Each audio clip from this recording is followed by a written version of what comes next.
Software crisis क्या होता है? तो software crisis refer to the challenges and problems faced during software development.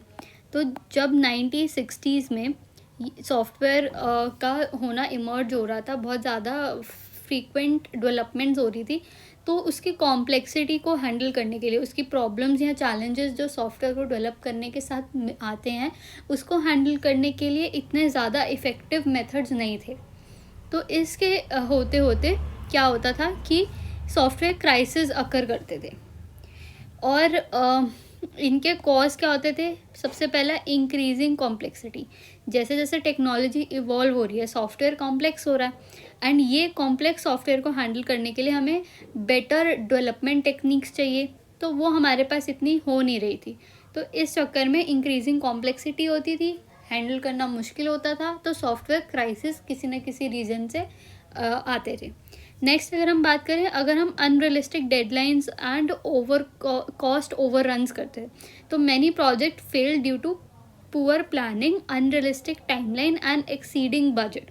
तो अगर हम ऐसे अनरियलिस्टिक डेडलाइन रखेंगे कि हाँ कल तक हम मिलियन लाइन ऑफ कोड लिख देंगे, will able to execute it, यहाँ अभी इतनी टेक्नोलॉजी डेवलप भी नहीं हुई होती है जितनी तुम प्रोमिस कर देते हो, तो this is how unrealistic deadlines and cost overrun. अगर हमारे बजट ही एक्सीड हो रहा है, हमारे पास इतना बजट है ही नहीं है टू मीट द रिक्वायरमेंट्स, तो उस चक्कर में भी क्राइसिस आकर हो सकते हैं।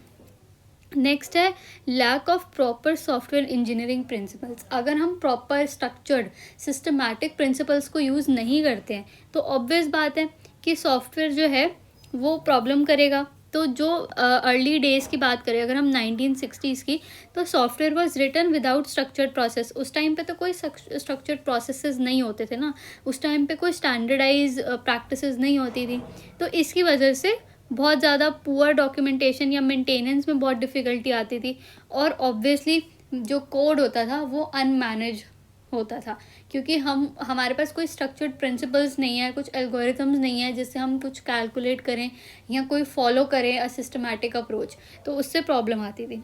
Next, poor quality and reliability issues. तो बहुत पहले के सॉफ्टवेयर्स में क्या होता था कि बहुत ज़्यादा बग्स होते थे। If you are trying something new, technology आ रही है, तो क्रैशेस, सिक्योरिटी इश्यूज़, ये सब चीज़ें उसके साथ हमेशा ही आती हैं।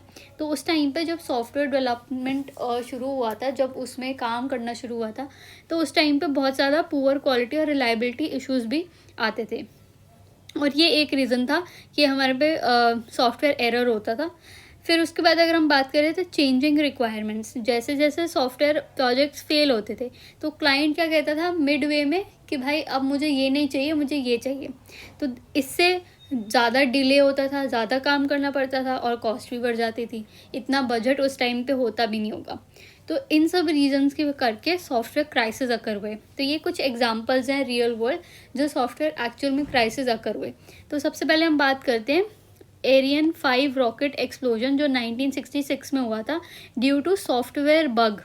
तो एक सॉफ्टवेयर बग था जिसकी वजह से the rocket exploded with in the 40 seconds after launch. जैसे ही लॉन्च हुआ उसके 40 सेकेंड्स के बीच में, आफ्टर 40 सेकेंड्स वो एक्सप्लोड हो गया था। तो ये इशू जो हुआ था, it was caused by incorrect conversion of 64 bit floating point number into 16 bit integer. बताओ, एक इतनी कन्वर्जन करनी थी from floating point two integer, ये इनकरेक्ट हुई, इस करके पूरा रॉकेट एक्सप्लोड हो गया विद इन 40 सेकेंड्स। तो इससे क्या होता है, ओवरफ्लो एरर्स हुए, और हमारा लॉस कितना हुआ, $370 मिलियन का। तो ये एक सॉफ्टवेयर क्राइसिस है। नेक्स्ट अगर हम बात करें तो थीराक 25 मेडिकल रेडिएशन मशीन थी 90s 80s में। तो इसमें भी एक सॉफ्टवेयर बग था रेडिएशन थेरेपी मशीन में, जिससे क्या होता था, ओवर डोजेज ऑफ रेडिएशन मिले। तो बहुत सारे पेशेंट्स इसमें उनके बहुत ज़्यादा डेथ्स हुई, बहुत सारे पेशेंट्स की। और ये इशू क्यों था, क्योंकि there was no software safety testing अच्छे से नहीं परफॉर्म हुई थी। It is very important part of software engineering that हम अपने सॉफ्टवेयर को बहुत अच्छे से टेस्ट करें। तो अगर टेस्टिंग परफॉर्म नहीं होगी, ये बहुत बड़ा सॉफ्टवेयर बग था, इसमें क्राइसिस हुए, इतने लोग मारे गए। और पहले वाले की हमने बात करी तो उसमें लॉस हुआ हमें $370 बिलियन का। तो ये छोटी छोटी गलतियों की करके इतने बड़े बड़े क्राइसिस हमने सफ़र करे हैं। नेक्स्ट अगर हम बात करें तो Y2K बग, तो ये हमारे ईयर 2000 में प्रॉब्लम अकर हुई थी, जिसमें जितने भी ओल्ड सिस्टम थे वो 2 डिजिट ईयर्स यूज़ करते थे, जैसे 99 फॉर 199, और जैसे ईयर 2000 अराइव हुआ तो सिस्टम में क्या हो गया, 00 आ गया, मिस इंटरप्रेट हो गया। अब 00 1900 को भी हो सकता है। तो इसमें इतने सारे बैंकिंग एरर्स हुए, इतने फ्लाइट डिस्ट्रप्शंस हुए, फेलियर्स इन क्रिटिकल सिस्टम, इतनी सारी प्रॉब्लम हुई। तो ये जो ईयर वाला बग था, ये इसको कॉस्ट लगी हमें टोटल $300 बिलियन वर्ल्ड वाइड लगा to solve this problem. Next अगर हम बात करें तो Knight Capital stock market crash 2012 में हुआ था। तो इसमें एक सॉफ्टवेयर ग्लिच आया था during Knight Capital trading algorithm में, जिससे क्या हुआ, it cause to buy and sell stock at incorrect prices, और 45 मिनट्स के अंदर अंदर ही कंपनी ने $440 मिलियन का घाटा करा और दे वेंट बैंकरप्ट। तो छोटे से सॉफ्टवेयर ग्लिच की वजह से there was so much fluctuation, मतलब फ्लक्चुएशन क्या, दे वेंट बैंकरप्ट। तो इतनी ज़्यादा प्रॉब्लम हो गई। ऐसे ही एक विंडोज़ विस्टा फेलियर हुआ था 2007 में, जिसमें Microsoft Windows Vista had performance issues, compatibility issues, poor adoption. तो उनका सॉफ्टवेयर ही कंपैटिबल नहीं था। तो ये प्रोजेक्ट जो था इसको बहुत ज़्यादा डिले करा गया मल्टीपल टाइम्स, और जब इसको रिलीज़ करा गया तो यूज़र्स बहुत ज़्यादा कंप्लेन कर रहे थे कि इसकी बहुत स्लो परफॉर्मेंस है और बहुत ज़्यादा हाई सिस्टम रिक्वायरमेंट है। तो इसीलिए फिर माइक्रोसॉफ्ट लेटर जो विस्टा था उसको रिप्लेस कर देता विद विंडोज 7। तो एक ये सॉफ्टवेयर क्राइसिस हुआ था। तो ये रियल वर्ल्ड एग्जाम्पल्स हैं of software crisis. Next if we talk about कि सॉफ्टवेयर इंजीनियरिंग में हम कैसे सॉल्व कर सकते हैं इनको, तो with better planning and management structured हम फॉलो करेंगे अप्रोच, तो ऑब्वियस है प्लानिंग और प्रॉपर मैनेजमेंट से हम सॉफ्टवेयर में प्रिवेंट कर सकते हैं ये फेलियर्स होने से, ये क्राइसिस होने से। Software testing and quality assurance, अगर हम प्रॉपर टेस्टिंग टेक्निक्स यूज़ करें, प्रॉपरली इम्प्लीमेंट करें, क्वालिटी अश्योरेंस करें, तो उससे क्या हो सकता है कि हमारे जो बग्स हैं वो रिड्यूस होंगे और हम ये इंश्योर करेंगे कि जो हमारा सॉफ्टवेयर है वो रिलायबल है।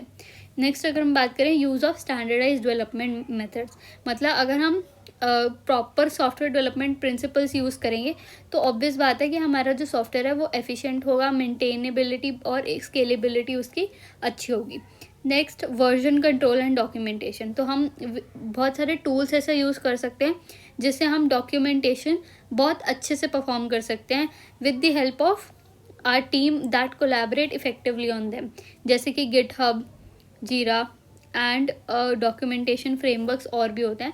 तो इनकी हेल्प से हम बहुत अच्छे से डॉक्यूमेंटेशन कंट्रोल कर सकते हैं। नेक्स्ट अगर हम बात करें रेगुलर अपडेट्स एंड मेंटेनेंस की, तो अगर हम रेगुलरली अपडेट कर रहे हैं, कंटिन्यूसली मॉनिटर कर रहे हैं अपने सॉफ्टवेयर को, तो सॉफ्टवेयर क्राइसिस या बग्स होने के चांसेस बहुत ज़्यादा कम हो जाते हैं। Let's move forward and talk about basic terminologies in software engineering. तो हम ऑलरेडी पढ़ के आए हैं कि प्रोसेस क्या होता है। तो it is a way from in which by which we create a software product. तो मतलब कि एक स्टेप बाय स्टेप मेथड जो फॉलो होता है टू डेवलप अ सॉफ्टवेयर, उसको हम प्रोसेस कहते हैं। तो प्रोसेस में सारी चीज़ें इंक्लूड होती हैं, प्लानिंग, डिज़ाइनिंग, कोडिंग, टेस्टिंग, ये सारे ये प्रोसेस है to create a software product. और एग्जांपल ले लेते हैं, जैसे agile process involve short development cycles to build software phases. तो ये क्या होता है एजाइल, ये एक SDLC मॉडल है जो हम आगे चल के पढ़ेंगे कि कैसा होता है, उसमें आपको तब समझ आएगा ये एग्जांपल। ओके, तो प्रोडक्ट क्या हुआ, तो प्रोडक्ट होता है final outcome of software development. जो हम सॉफ्टवेयर इंजीनियरिंग कर रहे हैं, जो हम सॉफ्टवेयर डेवलप कर रहे हैं, उसका जो आउट प्रोडक्ट आएगा, जो आउटकम आएगा, उसी को ही हम प्रोडक्ट कहते हैं।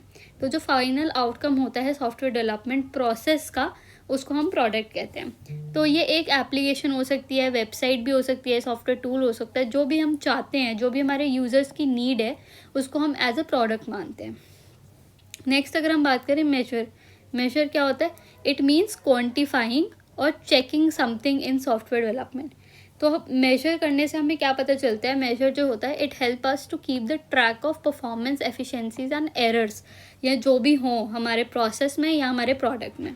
तो जैसे मान लेते हैं नंबर ऑफ बग्स पर 1000 लाइन्स ऑफ कोड, ये क्या है, ये एक मेजर है to check the software quality, कि सॉफ्टवेयर की क्वालिटी कैसी है। तो हम मेजर कर रहे हैं कि पर 1000 लाइन्स कितने नंबर ऑफ बग्स आ रहे हैं, तो this is the measurement. Next हम बात करते हैं प्रोडक्टिविटी। तो productivity refers to how efficiently a software development team completes a task within a given time. तो प्रोडक्टिविटी किसको कहते हैं, जितने गिवन हमारे पास टाइम है, हम कहते हैं एक दूसरे को कि we should be productive. What does that mean, कि हमारे पास जितना गिवन टाइम है हम उस टाइम में सबसे ज़्यादा मैक्सिमम आउटपुट ला के दिखाएं, मैक्सिमम ग्रोथ करें। तो इसी में ही वो कहते हैं कि productivity refers to how efficiently a software development team completes a task. ठीक है, तो it usually measures as output per unit of effort. मतलब वो देखते हैं कि जैसे अगर टीम लिख रही है 500 line of code per day, या फिर कंप्लीट कर रही है फीचर इन अ वीक, तो ये इंडिकेट करते हैं उनकी प्रोडक्टिविटी, कि वो कितने प्रोडक्टिव हैं। तो ये बेसिक टर्मिनोलॉजीज़ हैं जिनको आपको अवेयर होने चाहिए इन सब चीज़ों से, आगे आपको ये इनकाउंटर भी होंगे। नेक्स्ट हम बात करते हैं सॉफ्टवेयर डेवलपमेंट लाइफ साइकिल्स के बारे में। तो सॉफ्टवेयर SDLC इसको हम बोलेंगे, सॉफ्टवेयर डेवलपमेंट लाइफ साइकिल। तो इसके कुछ मॉडल्स होते हैं। तो SDLC मॉडल क्या होता है, ये एक स्ट्रक्चर्ड अप्रोच होता है which is use to plan, to design, to develop, to test and to maintain the software. तो बहुत डिफरेंट SDLC मॉडल्स प्रेजेंट हैं हमारे सॉफ्टवेयर इंजीनियरिंग में, and depending upon user need we select the model for our product. Okay, तो हम 5 major models के बारे में पढ़ेंगे। सबसे पहले आता है build and fix model. As a name suggest, ये बहुत ईजी और सिंपलेस्ट सॉफ्टवेयर डेवलपमेंट मॉडल है। तो डेफिनेशन देखते हैं। Build and fix model is the simplest software development approach where developers write code, tested, fix issues and repeated until the software works. तो इसमें क्या हो रहा है कि हमारे यहाँ पे जो प्रोडक्ट जो कंस्ट्रक्ट हो रहा है वो कोई स्पेसिफिकेशंस नहीं है, या फिर वहाँ पे कोई अटेम्प्ट नहीं है टू मेक अ डिज़ाइन। यहाँ पे सीधा ही एक सोफिस्टिकेटेड सी नॉर्मल सी अप्रोच है, and it is not well defined. 2 phase model है, बिल्ड और फिक्स। तो बिल्ड में हम क्या कर रहे हैं, राइट द इनिशियल वर्जन, फिर उसके बाद फिक्स में हम क्या कर रहे हैं, टेस्ट कर रहे हैं और करेक्ट कर रहे हैं एरर्स को, और फिर हम इसी को रिपीट करते रहते हैं, बनाएंगे, चेक करेंगे, फिक्स करेंगे, बनाएंगे, चेक करेंगे। तो इसमें जो होता है ये वर्क करती है well when there is a small programme.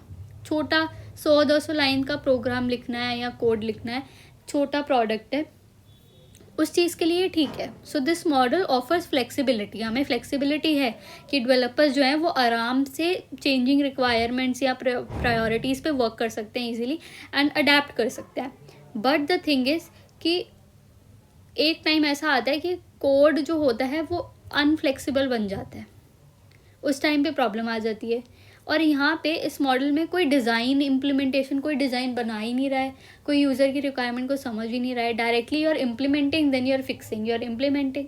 और इसमें कॉस्ट जो है वो बहुत हाई होती है, cost of development is very high in this product. तो इसमें एडवांटेजेस यही है कि सिंपल है, रिक्वायर्स नो प्लानिंग, सूटेबल है स्मॉल प्रोजेक्ट्स के लिए। बट यही होता है कि after a time bugs accumulate, तो इससे क्या होता है कि हमारा जो सॉफ्टवेयर है उसकी क्वालिटी डिक्रीज़ हो जाती है, और ये स्केलेबल नहीं है, हम इसको एक्सपैंड नहीं कर सकते हैं। ऐसा नहीं है कि छोटा सा बनाया हमने product, then we expanded to 1000 line of code, तो बहुत मुश्किल हो जाता है, it is not compatible.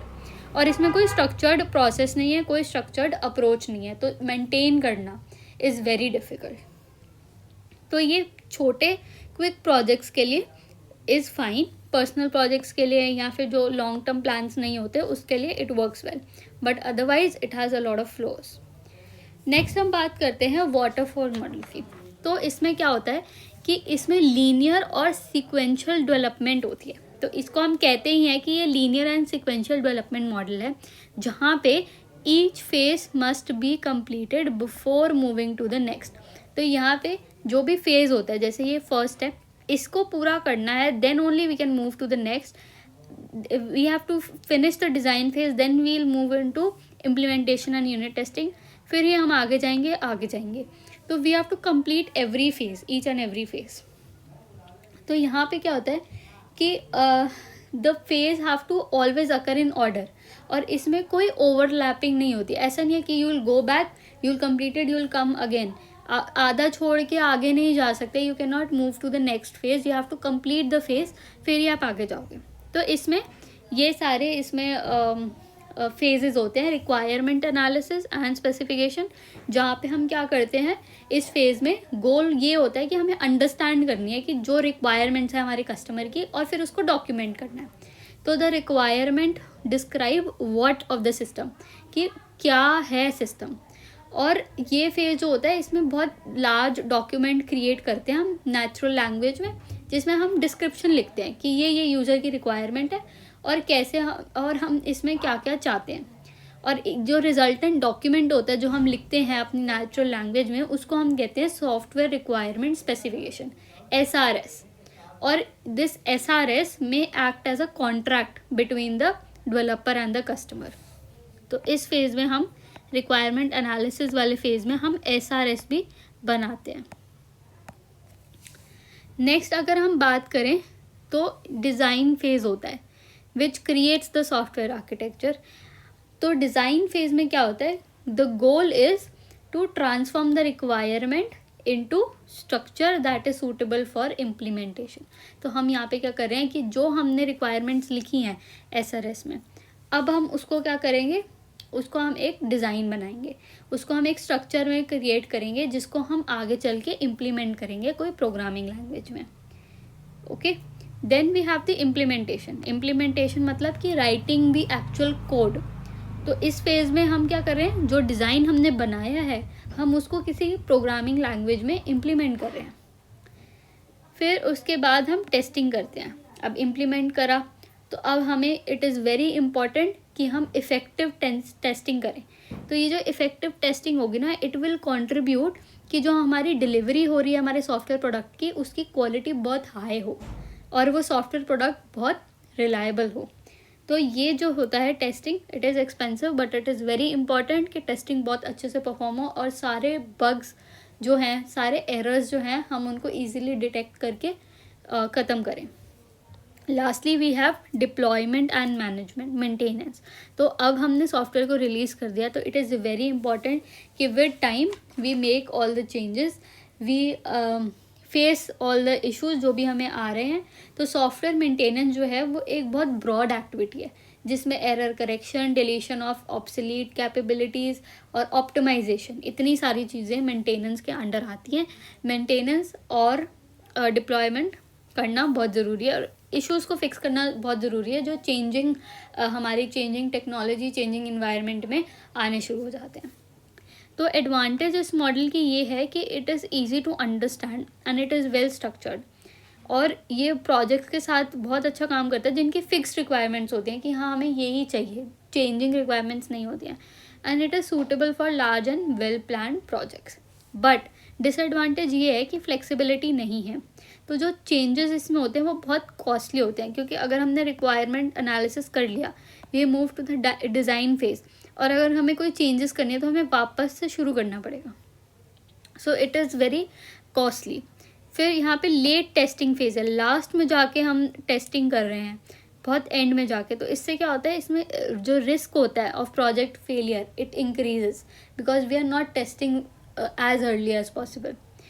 And it is not ideal for the projects with evolving requirements. जैसे अभी AI वगैरह आ रहा है तो उसके लिए ये प्रोजेक्ट सूटेबल नहीं रहेगा because there are so many changes, so many technology evolving. तो इसमें बार बार जाते रहेंगे, बार बार हर एक स्टेप फॉलो करके फिर आगे बढ़ना है, and there is no going back. So it is very difficult to maintain it. It is best use when the project are with the clear and fixed requirement. जैसे गवर्नमेंट या military software होता है जहाँ पे documentation होना, ऐसे करना बहुत ज़्यादा क्रूशल होता है, तो उनके लिए ये मॉडल सूटेबल है. मैंने अभी इन सबको समझा दिया आपको फेजेस को.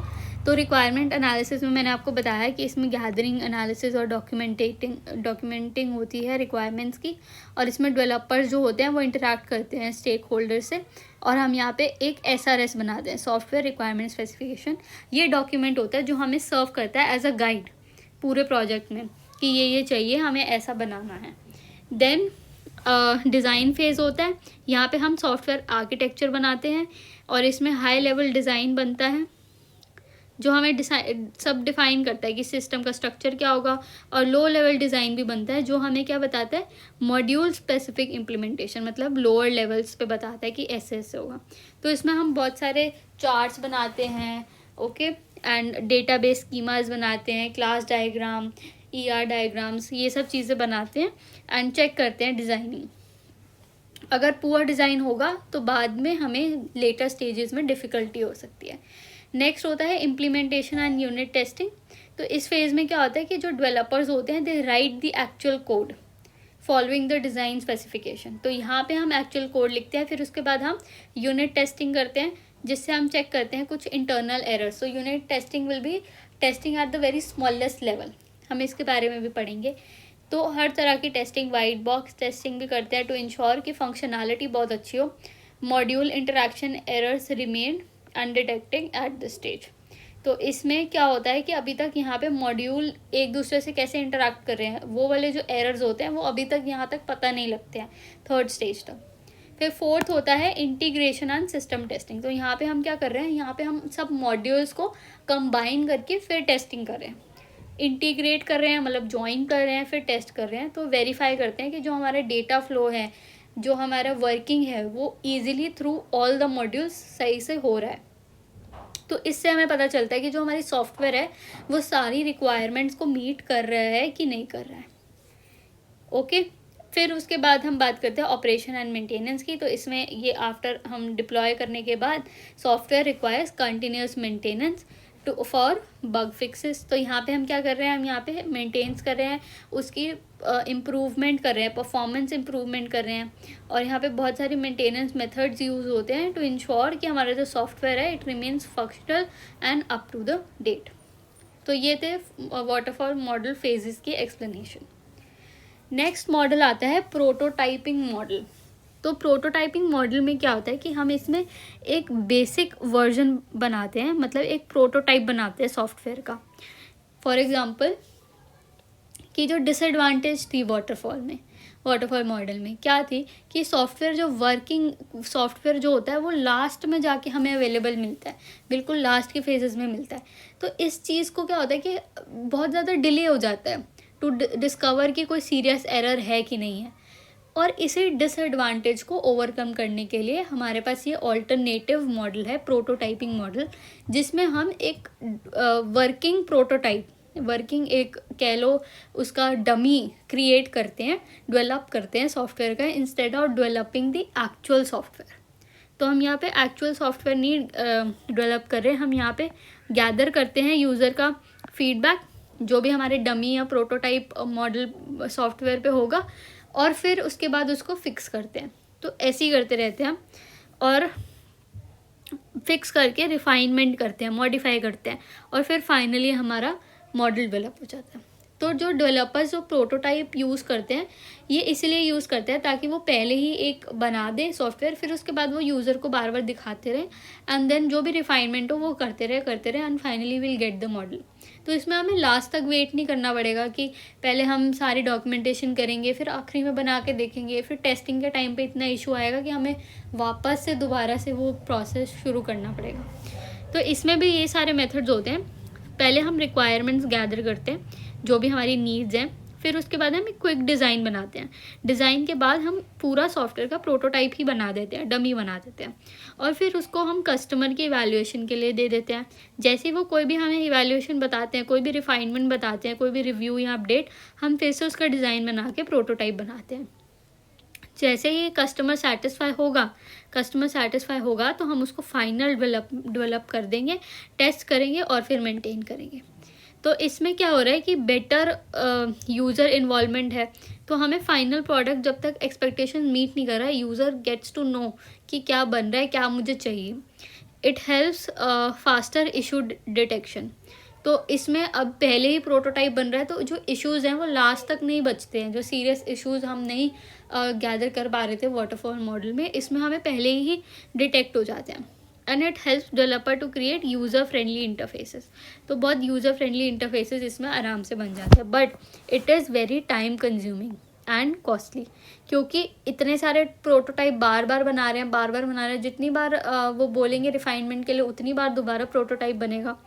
एंड यूज़र्स में डिमांड एंडलेस चेंजिंग। अब अगर बार बार हम उनकी राय लेंगे, बताएंगे कि okay tell what you need in your software, in your product, तो they will tell multiple things again and again. तो उससे क्या होता है, डिले होता रहता है हमारा फाइनल प्रोडक्ट, और ये बहुत डिफिकल्ट होता है लार्ज प्रोजेक्ट्स के लिए, ऐसे माना